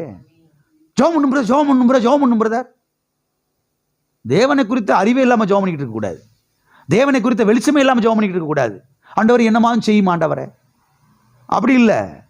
கர்த்தாவே, நீர் ஐஸ்வர்ய சம்பன்னர், நீர் ஒரு ஏழை அல்ல. கர்த்தாவே, வானத்துக்கு பூமிக்கு சொந்தக்காரர், வானத்துக்கு பூமிக்கு ஓனர் ஆண்டவரே. உம்மால எல்லாம் முடியும் ஆண்டவரே. கர்த்தாவே, உம்மோடு எனக்கு ஒரு உறவு இருக்கிறது, என்னோடு கூட ஒரு ரத்த உடன்படிக்கை பண்ணியிருக்கிறீர் ஆண்டவரே. இந்த உடன்படிக்கையின் மித்தமாக என் தேவையெல்லாம் நீங்க சந்திக்கணும். ஆமென். உடன்படிக்கை மித்தமாக நீங்க எனக்கு சப்போர்ட் பண்ணி ஆகணும். இப்படிப்பட்ட அறிவெல்லாம் நமக்கு வரும் பொழுதுதான் ஜெபமே நமக்கு ஒரு இன்ட்ரெஸ்டா மாறும். இல்லைன்னா ஜெபம் பண்ணி தொலையணுமே, சரி ஜெபம் பண்ணுவோம், சர்ச்சுக்கு போயிட்டோம், இனி ஜெபம் பண்ணி தானே ஆகணும். ஜெபம் பண்ணல அவர் வேற போன போட்டு ஜெபம் பண்ணிங்களான்னு வேற கேட்டுக்கிட்டு இருப்பாரு. எப்படி போயிட்டாங்க பாருங்க. ஜெபமே இவங்களுக்கு ஒரு பெரிய பாரம் மாதிரி ஆயிடுது. ஜெபம் வந்து ஒரு இன்ட்ரெஸ்டா இருக்கணும், ஜெபம் வந்து ஒரு மகிழ்ச்சியா இருக்கணும். ஏன் மகிழ்ச்சியா இல்லை அப்படின்னா, தேவனை குறித்து என்ன இல்லை, அறிவு இல்லை, வெளிச்சம் இல்லை. தேவனை குறித்து வெளிச்சம் வந்துருச்சுன்னா சர்வ சாதாரணம், நம்ம வாட்டுக்கு ஜெபம் பண்ணிக்கிட்டே இருப்போம். ஆமென். ஆகவே நம்முடைய தேவன் யார் என்பதை நீங்கள் கவனியுங்கள். ஆகவே சும்மா வெறும் ஜெபம் கிடையாது, வெத்து ஜெபம் கிடையாது. தேவனை குறித்த அறிவு முதலாவது, இரண்டாவது அந்த அறிவின் அடிப்படையில் ஏறெடுக்கப்படுகிற ஜெபம். அதுதான் நமக்கு வெற்றி என்ன செய்யும், கொண்டு வரும், ஆசீர்வாதத்தை கொண்டு வரும், ஐஸ்வர்யத்தை கொண்டு வரும். ஆகையால் தான் நான் சொல்லுகிறேன், ஜெபிக்க வரும் பொழுது நான் யாருக்கிட்ட ஜெபிக்க வர்றேன் என்கிற ஒரு அறிவோடு கூட என்ன செய்யணும், ஜெபிக்க வரணும். ஒரு பரதேசி பண்டாரத்துக்கிட்ட நான் ஜெபம் பண்ண வரல. எல்லாம் இருக்கிறீங்களா? நான் யார்கிட்ட ஜெபம் பண்ண போறேன்? ஒரு பரதேசி பண்டாரத்திட்ட கிடையாது, ஒரு ஏழை கிட்ட கிடையாது, ஒரு ஒண்ணுமில்லாத ஆளுகிட்ட கிடையாது, ஒரு பிளாட்பாரத்தில் படுத்து கிடக்கிற ஆள்கிட்ட கிடையாது, ஒரு ஆலமரத்துக்கு அடியில் ஒரு கிழிஞ்ச பாயில படுத்து தூங்கிக்கிட்டு ஒரு ஆள்கிட்ட போய் நான் என்ன செய்யல, ஜெபிக்க வரல. ஐஸ்வர்ய சம்பன்னரிடத்திலே நான் ஜெபிக்க வருகிறேன். இப்படிப்பட்ட அறிவு ஜெபிக்க போறதுக்கு முன்னதாக இப்படிப்பட்ட அறிவோடு கூட என்ன செய்யணும், போய் முழங்கால் படிக்கணும், ஜெபிக்கணும். ஜெபிச்சு வைப்போம், ஜெபிச்சு வைப்போம், இல்லைன்னு எடுத்து வந்துருவோமா? ஜெபிச்சு வைப்போம்லாம் இல்லை. ஐஸ்வர்ய சம்பன்னர் என்னுடைய தேவன், எங்க அப்பா, நான் அவர்கிட்ட ஜெபிக்க போறேன். அப்படிப்பட்ட ஒரு அறிவோடு கூட என்ன செய்ய வேண்டும், ஜெபிக்க வர வேண்டும். அப்படிப்பட்ட ஒரு வெளிச்சத்தோடு கூட என்ன செய்ய வேண்டும், ஜெபிக்க வர வேண்டும். கென்னத் கோப்லண்ட் என்ற பிரசங்கியார் அவர் சொல்லுகிறார், ஊழியத்தின் ஆரம்பத்தில் கர்த்தர் வந்து அவருக்கு கற்றுக் கொடுத்தாராம் பாருங்க. சில முக்கியமான காரியங்கள்லாம் கர்த்தர் அவருக்கு வந்து கற்றுக் கொடுத்தாராம் பாருங்க. அவர் வந்து சாதாரண ஒரு இடத்துல இருந்தாராம், ஒரு சாதாரண ஒரு பிரசங்கியாரத்தான் இருந்தாராம் பாருங்க. சாப்பாட்டுக்கே ரொம்ப அப்படியே ஒரு திணறிக்கிட்டு, ஒரு அன்றாட தேவைகள் சந்திக்கப்படுறதுக்கே டஸ் புஸ்ன்னு இழுத்துக்கிட்டு ஒரு மாதிரியாத்தான் அப்படியே இருந்தாராம் பாருங்க. கர்த்தர் ஆரம்பத்தில் அவருக்கு கற்றுக் கொடுத்தாராம் பாருங்க. ஊழியத்தின் ஆரம்பத்தில், கோப்லாண்ட், நீ ஜெபிக்க என்கிட்ட வரும்போது நீ எவ்வளவு ஏழை என்பதை என்கிட்ட என்ன செய்யாத, நினைப்பூட்டாதே. நீ ஜெபத்தில் வந்து முழங்கால் படிட்டு என்கிட்ட ஜெபிக்க வரும்போது நீ எவ்வளவு ஏழை, நீ எவ்வளவு ஒண்ணுமில்லாதவன் அப்படின்றதெல்லாம் என்ன செய்யாத, என்கிட்ட வந்து நீ சொல்லாத. உனக்கு எவ்வளவு விசுவாசம் இருக்கிறது என்பதை என்கிட்ட காண்பி, பெற்றுக்கொள்வாய் என்று கற்றுக் கொடுத்தாராம். எல்லாம் இருக்கிறீங்களா? உன்கிட்ட எவ்வளவு விசுவாசம் இருக்கு என்பதை என்கிட்ட என்ன செய்ய, நீ காண்பி என்று கற்றுக் கொடுத்தாராம் பாருங்க. நான் யார் என்கிற அந்த வெளிச்சத்தை பெற்றுக்கொண்டு என்கிட்ட ஜெபிக்கவா என்று கர்த்தர் என்ன செய்தாராம், கற்றுக் கொடுத்தாராம். எல்லாம் இருக்கிறீங்களா? ஆமென். ஒரு பிரசங்கியார் சொல்றாரு பாருங்க, அவரு ஊழியத்தை செய்து கொண்ட அந்த நாட்களில் ரெய்னார்ட் போங்கி நினைக்கிறேன், அவர் கோப்லாண்ட் தான் நினைக்கிறேன். ஒருவேளை ஊழியங்களால் வளர்ந்து பெருசாக போன பிறகு அவருக்கு நிறையா லாரி, பஸ்ஸு இதெல்லாம் தேவைப்பட்டுச்சான் பாருங்க. ஏன்னா மீட்டிங் போடுறதுக்கு அந்த ஸ்டேஜெல்லாம் ஏற்றிட்டு போகிறதுக்கு, ஸ்பீக்கர்லாம் ஏற்றிட்டு போகிறதுக்கு, பெரிய பெரிய இதெல்லாம் கொண்டு போய் அந்த இடத்துல அந்த மாகாணத்தில் போய் ஊழியம் பண்ணுறதுக்கு இதெல்லாம் நிறைய தேவைப்பட்டுச்சான். அதனால் இதெல்லாம் கொஞ்சம் வாங்கணுமே அப்படின்னு சொல்லிட்டு இந்த பழைய பழசு கடையெல்லாம் விற்கிறாங்கல்ல, அந்த கடைக்கு போய் ஏதாவது பழசு கிழசு கிடைக்கும், ஏதாவது நல்லதாக பார்த்து செக் பண்ணி எல்லாத்தையும் வாங்கிட்டு வருவோம்னு சொல்லிட்டு அங்கே போய் நின்று ஏதாவது பழைய லாரி கீரி ஏதாவது அது இது கிடைக்குன்னு சொல்லிட்டு அங்கே போய் நின்றுக்கிட்டு இருந்தாராம் பாருங்க. ஆவியானவர் உள்ளேருந்து பேசினாராம், தம்பி நான் பழைய இரும்பு கடையிலாம் இருக்க மாட்டேன் அப்படின்னாராம். பழைய இரும்பு கடையில் நான் என்ன செய்ய மாட்டேன், நீ எதுக்கு அங்கே போய் நின்றுக்கிட்டு இருக்கிற, உனக்கு நான் பெஸ்ட்டை வச்சிருக்கிறேன், தலை சிறந்ததை வச்சிருக்கிறேன், முதல் தரமானதை வச்சிருக்கிறேன், அதனால் நான் அந்த இடத்துல இல்லை, நான் இல்லாத இடத்துல இதுக்கு போய் நின்றுக்கிட்டு இருக்கேன் கேட்டாராம் பாருங்க. இவருக்கு இனிமேலுக்கு வரவே கூடாது, கர்த்தர் எனக்கு பெஸ்ட்டை தருவார் எந்திரிச்சு வந்துட்டாராம் பாருங்க. எல்லாம் இருக்கிறீங்களா? எண்ணங்கள் மாற வேண்டும். கர்த்தரை குறித்த எண்ணம், தேவனை குறித்த எண்ணம். தேவன் யார்? அவர் காயலாங்கடையிலாம் நிற்கல. காயலாங்கடையிலாம் பழைய இரும்பு சாமான் வாங்குற கடையிலாம் அவர் அங்கே நிற்கல. அவர் பெஸ்ட்டை வாங்கி தரேன்னு சொல்றாரு. இன்னைக்கு ஒருவேளை நம்ம சாதாரண நிலைமையில இருக்கலாம், ஆனால் விசுவாசிக்க வேண்டும். விசுவாசிக்கணும். நான் இப்படி வருவேன், இப்படி செய்வேன், கர்த்தருக்காக இப்படி எழும்புவேன், கர்த்தர் தம்முடைய நாமத்தை மூலம் மகிமைப்படுத்துவார், அப்படிலாம் விசுவாசிக்கணும். ஆமென். அப்படி விசுவாசிக்கும் போது தான் வாழ்க்கையில் வெற்றி என்ன செய்ய முடியும், பார்க்க முடியும். அது மாத்திரமல்ல, ஐஸ்வர்ய சம்பன்னரோடு எனக்கு ஒரு கனெக்ஷன் இருக்கிறது, ஒரு தொடர்பு இருக்கிறது என்று தேவனுடைய பிள்ளைகள் எல்லாரும் கவனிக்க வேண்டும். ஆமென். எல்லாம் இருக்கிறீங்களா? யாரோடு நமக்கு தொடர்பு இருக்குது? ஒரு ஏழை கிடையாது, ஒரு பரதேசி பண்டாரம் கிடையாது, அடுத்த நேரம் சாப்பாட்டுக்கே வழி இல்லாம அப்படி தட்டு தடுமாறிக்கிட்டு இருக்கிற ஒரு ஆள்கிட்ட நமக்கு என்ன கிடையாது, தொடர்பு கிடையாது, ஒரு கனெக்ஷன் கிடையாது. ஐஸ்வர்ய சம்பன்னர், அவரோடு எனக்கு ஒரு தொடர்பு இருக்கிறது என்கிற அந்த அறிவு, அதன் அடிப்படையிலே ஏற்படுகிற ஒரு ஜெபம், அதுதான் நமக்கு ஐஸ்வர்யத்தை என்ன செய்யும் கொண்டு. ஒரு கிறிஸ்தவ மக்கள் பாருங்க, அது மைண்ட் எங்கிட்ட திருப்பிட்டாங்க. ஆண்டவரா ஏதோ வச்சுக்க தொடச்சுக்கன்னா என்ன செய்வார்? ஆண்டவர் கொடுப்பார், ஏதோ நமக்கு அன்றாடம் கொடுப்பார், அவ்வளோதான். அன்றாடம் நமக்கு இது அவ்வளோதான், அதுக்கு மேலே அவன் கிடையவே. அதுக்கு மேலே இருந்தா அவன் ஊழியத்து கொடுத்துருவான்னு சொல்லி யாருக்கு தெரிஞ்சிருச்சு? பிசாசுக்கு. விசுவாசிகள்கிட்ட, ஆண்டோடைய பிள்ளைகள்கிட்ட நிறைய இருந்துச்சுன்னா என்ன பண்ணிடுவான்? யாரு கொடுத்துருவான்? ஊழியத்து கொடுப்பான், சபை கட்டப்படுறவர் கொடுப்பான், பைபிள் பிரிண்ட் பண்ணுறது கொடுப்பான், சுவிசேஷ அறிவிக்கப்படுறவர் கொடுப்பான் அப்படின்னு அவன் யோசிச்சு ஊழியக்காரர்களை பயன்படுத்தி உனக்கு ரொம்ப இருக்கக்கூடாது, உனக்கு நிறையா இருக்கக்கூடாது, நிறையா இருந்தால் பரலோகம் போக மாட்டேன், அப்படி திருப்பி விட்டான் பாருங்க. ஊழியக்காரர்களையே பிரசங்கம் பண்ண வச்சு, நிறைய இருந்தால் கர்த்தருக்கு கொடுக்கலாம், ஊழியத்துக்கு கொடுக்கலாம், ஆலயத்துக்கு கொடுக்கலான்ற அறிவெல்லாம் வரவே வரலை. ஆகவே ஒரு காரியத்தை புரிந்து கொள்ளுங்கள், ஐஸ்வர்ய சம்பன்னரோடு எனக்கு என்ன செய்கிறது? தொடர்பு இருக்கிற. வாசித்து நாம் முடிப்போம். ஆதியாகமம் 14ஆம் அதிகாரம் 21 முதல் 23 வரைக்கும். சோதோமின் ராஜாவாகிய ஆபிரகாமை நோக்கி, ஜனங்களை எனக்கு தாரும், பொருள்களை நீர் எடுத்துக்கொள்ளும் என்றான். அதற்கு ஆபிரகாம் சோதோமின் ராஜாவை பார்த்து, ஆபிரகாமை ஐஸ்வர்யவானாக்கினேன் என்று நீ சொல்லாதபடிக்கு நான் ஒரு சரட்டையாகிலும் பாதரட்சைகளின் வாரையாகிலும் உமக்கு உண்டானவைகளில் யாதொன்றையாகிலும் எடுத்து கொள்ளேன் என்று வானத்தையும் பூமியையும் உடையவராகிய உன்னதமான தேவனாகிய கர்த்தருக்கு நேராக என் கையை என்ன செய்கிறேன்? உயர்த்துகிறேன். யாருக்கு நேராக கையை உயர்த்துறேன்? ஒரு ஒண்ணுமில்லாத சாமியாருக்கு நேரம் கிடையாது. அடுத்த நேரம் சாப்பாட்டுக்கு வழி இல்லாத ஒரு சாமியார் இருக்கார்ல, சாமியார், அவருக்கு நேரம் இல்லை. வானத்தையும் பூமியையும் உடையவராகிய, ஒரு மொழிபெயர்ப்பில் இது எப்படி வந்திருக்கிறது? வானத்தையும் பூமியையும் உடையவராகிய என்று வரல, வானத்துக்கும் பூமிக்கும் சொந்தக்காரராகிய. எதுக்கு சொந்தக்காரரு? நீங்க யாராவது காமிக்க முடியுமா? அந்த வானம் பூமி எனக்கு தான் சொந்தம் யாரும் சொல்ல முடியுமா? பொய் வேணா சொல்லலாம், ஆனா உண்மையாகவே வானத்துக்கு பூமிக்கு சொந்தக்காரர் யாருங்க? நாம் ஆராதிக்கிற நம்முடைய கர்த்தர், நம்முடைய தகப்பன். ஆமென். இங்க ஒரு அறிவோடு கூட ஆபிரகாம் இங்கே கையை ஏறு எடுக்கிறான்.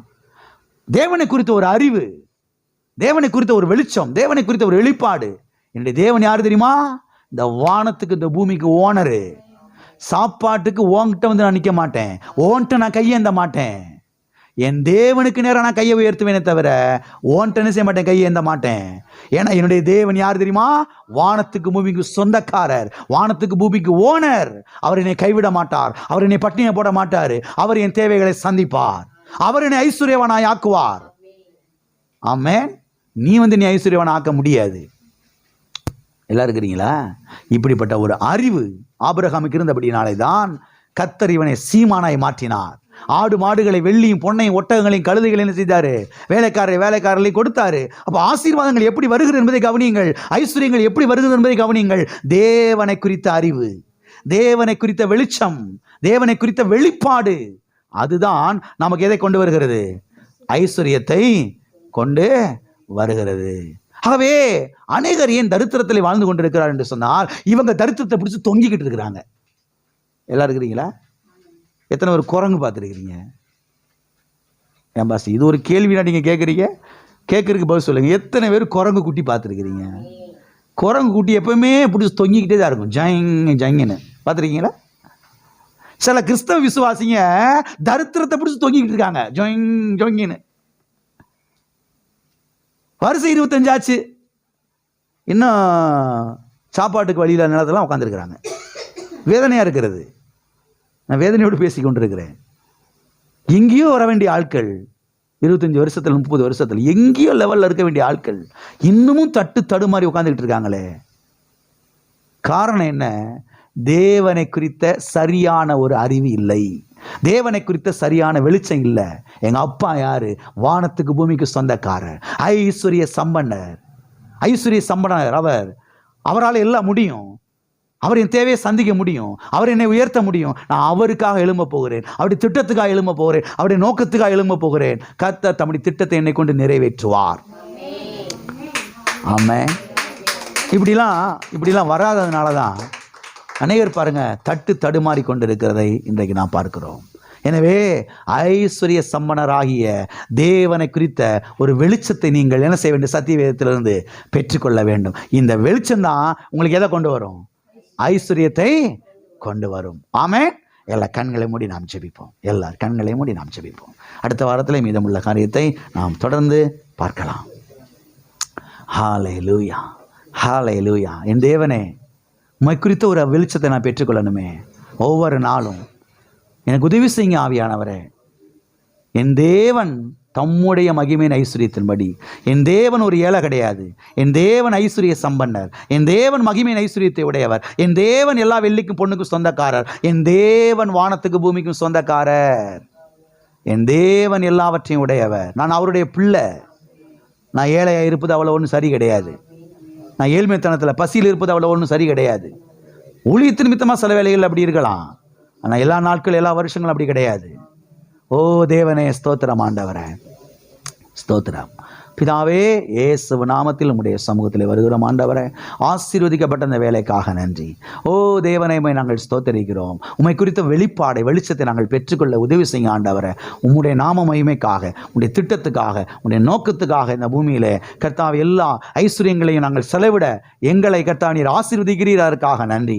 பிள்ளைகளுடைய வாழ்க்கையிலே உம்முடைய ஆசீர்வாதங்கள் பலிக்கிறபடியாக ஸ்தோத்திரம். எல்லா ஏழ்மைத்தனத்தை வெறுக்கிறோம், எல்லா ஏழ்மைத்தனத்தை விரட்டி அடிக்கிறோம் கர்த்தாவே. கடன் பிரச்சனைகளை விரட்டி அடிக்கிறோம் இயேசு நாமத்தினாலே. வார்த்தைகளை உறுதிப்படுத்தும் இயேசு நாமத்தில் பிதாவே. என் ஆத்துமாவே கர்த்தரை ஸ்தோத்திரி, என் முழு உள்ளமே அவருடைய பரிசுத்த நாமத்தை ஸ்தோத்திரி. என் ஆத்துமாவே கர்த்தரை ஸ்தோத்திரி, கர்த்தர் செய்த சகல உபகாரங்களை